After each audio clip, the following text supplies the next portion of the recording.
I have this little electric heater that I was trying to fix, and I figured out what was wrong with it. It turned out to be the little dial on the side. Had to take the whole thing apart. It hasn't been used in years, but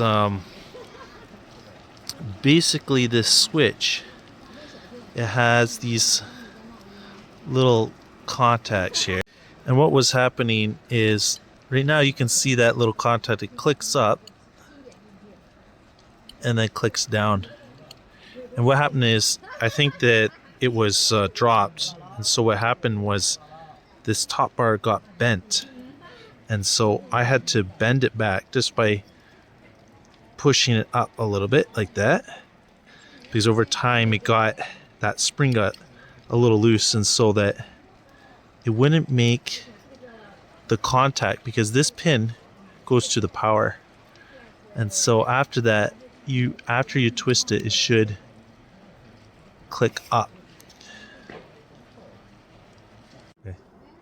So right there, it goes on and off. And it wasn't doing that.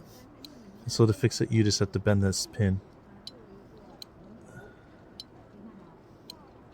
And that fixed the problem. Another problem you can look out for is this little device. This is a little switch that if the coils get too hot, it'll break the contact.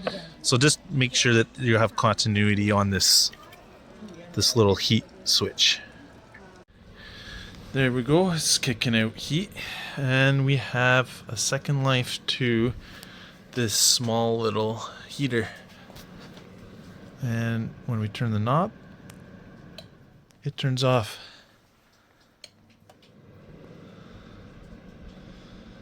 Nice.